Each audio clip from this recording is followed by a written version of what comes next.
भाई पहले ही कहा है कि मनीष कश्यप जनसुराज के लिए, प्रशांत किशोर के लिए यूट्यूबर नहीं हैं, भाजपा के पूर्व नेता नहीं हैं। हमारे लिए बिहार का वो बेटा है जिसने अपने दम पर, अपने परिश्रम, अपने पराक्रम, अपने सूझबूझ से एक अपनी पहचान बनाई है।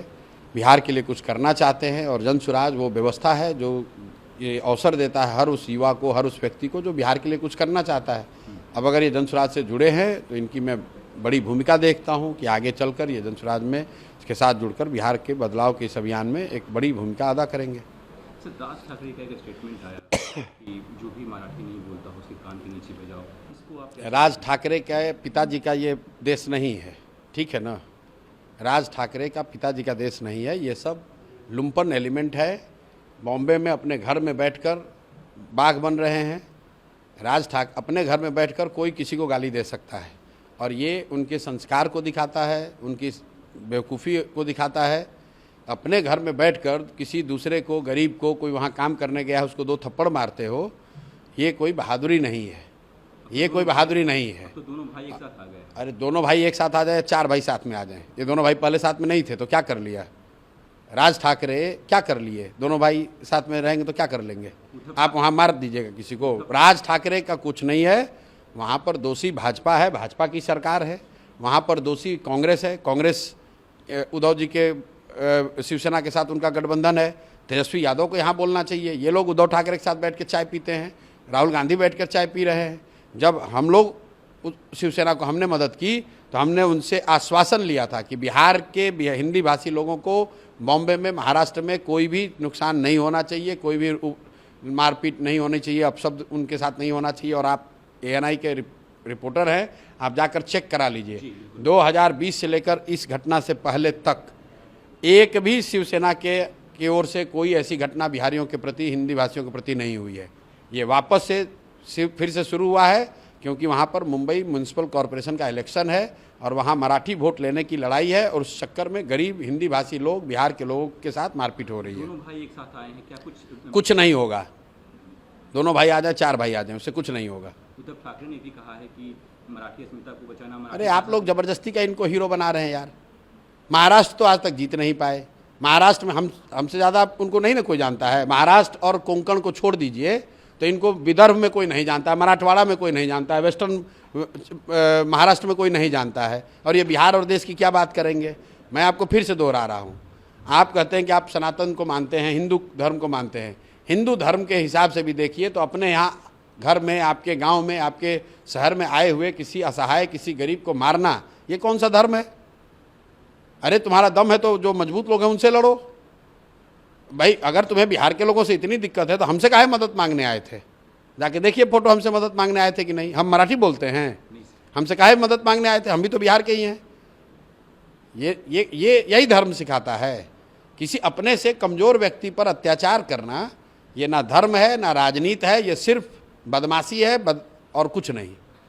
वोटर लिस्ट रिवीजन के मामले में RJD सुप्रीम कोर्ट गई है, आपकी मीटिंग हुई है आपकी पार्टी की, अब आपका क्या रुख है इसमें? भाई हम लोग इसके विरोध में हैं।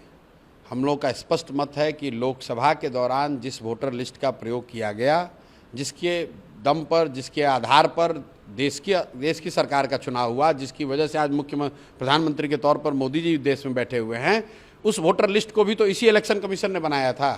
साल भर पहले वो वोटर लिस्ट बना। अब आप कह रहे हैं कि उसमें 1 करोड़ या 2 करोड़ लोगों का फिर से जांच होगा, वो फर्जी है या गलत है।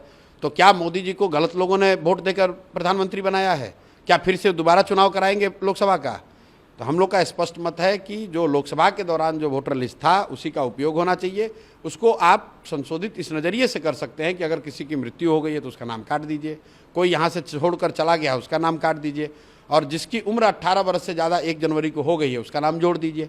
इसके अलावा अगर कोई पैरामीटर आप लागू करते हैं तो सीधा दिखाता है कि आपकी नीयत ठीक नहीं है। आप लोकसभा के परिणाम के अलग, लोकसभा के वोटर लिस्ट से अलग कुछ कर रहे हैं, तो ये कहीं ना कहीं आपकी बदनीयती को दिखाता है। एनडीए के लोग कह रहे हैं इसे घुसपैठियों की पहचान की जाएगी। तो भाई ठीक है, घुसपैठियों की, तो क्या उसी घुसपैठियों के वोट से जीत कर आप आए हो लोकसभा में? पहले एनडीए के लोग ये मान ले कि जो लोकसभा का चुनाव हुआ, जो वोटर लिस्ट था वो वोटर लिस्ट गलत था, उसमें घुसपैठिए भी थे, ये मान लें पहले भाजपा वाले। भाई 15 साल से सरकार चला रहे हैं, तो कह रहे हैं कि हम लोग इतना शक्तिशाली हैं, भारत को इतना अच्छा देश बना दिया कि कोई सारा घुसपैठिया को मार के भगा दिया। तो पहले स्वीकार करें कि इनके 15 साल के शासन के बाद भी लाखों की संख्या में घुसपैठिए हैं। ये स्वीकार करें कि जो लोकसभा चुनाव जीते हैं उसमें बहुत सारे गलत लोगों ने भी वोट दिया होगा। पहले स्वीकार कीजिएगा तब ना। आप जीते तो अच्छा, फिर जब दूसरे का चुनाव हुआ तो खराब। ऐसा कहीं होता है? राहुल गांधी ने कहा है कि नीतीश कुमार और बीजेपी ने बिहार को क्राइम कैपिटल बना दिया है। कल भी गोलीबारी की घटना हुई है। राहुल गांधी यहाँ 15 साल लालू यादव के साथ सरकार चलाते थे। उस समय बिहार में क्राइम कितना था राहुल गांधी को पता नहीं होगा, क्योंकि उस समय उनको एसपी जी की सुरक्षा थी। अभी दिल्ली से बैठ के उनको यहाँ क्राइम दिख रहा है। जब बिहार के घर घर से अपहरण, रंगदारी, लूटमार हो रहा था तो उनको बिहार में स्विट्जरलैंड दिख रहा था। उस समय कहाँ थे राहुल गांधी?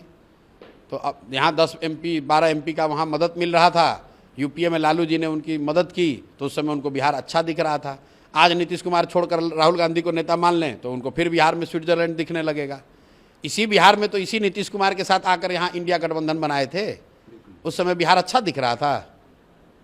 फायरिंग तो लेकिन सर हुई है ना, कल भी हुई है रात में। अरे भाई, तो उसके लिए राहुल गांधी की क्या जरूरत है? बिहार के लोगों को नहीं पता है राहुल गांधी क्या कर लेंगे उसमें? राहुल गांधी आज तक जीवन में बिहार में 1 दिन बिताए हैं? हमने आपको कैमरे पर पहले भी कहा है, राहुल गांधी ने अपने जीवन में 1 रात बिहार में बिताया है। राहुल गांधी क्या जरूरत है? बिहार का 13 करोड़ आदमी, क्या हम लोग के बुद्धि पर मती मारी गई हम लोग की?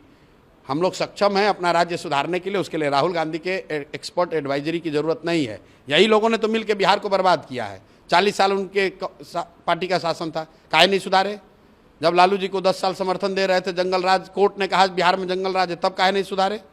अभी महागठबंधन की सरकार थी, उनके लोग मंत्री थे, लूट रहे थे, तब काहे नहीं सुधारे? अब याद आ रहा है वोट मांगते समय। इसके परे बिहार के लॉ एंड ऑर्डर पे क्या कहेंगे सर? गोलीबारी की घटनाएं रोज। भाई, हम लोग 3 साल से कह रहे हैं कि बिहार में लोगों की जो स्थिति है, जो व्यवस्था है, नीतीश कुमार का इकबाल खत्म हो गया है। शारीरिक मानसिक तौर पर नीतीश कुमार कुछ भी करने की स्थिति में नहीं है। शराबबंदी, बालू माफिया, अनाज माफिया बिहार में सरेआम है। पिछले 2-3 साल से लगातार कानून व्यवस्था की स्थिति बिगड़ी है। जब घर का मुखिया ही अचेतन अवस्था में रहेगा तो कानून व्यवस्था तो बिगड़ेगी ही बिगड़ेगी।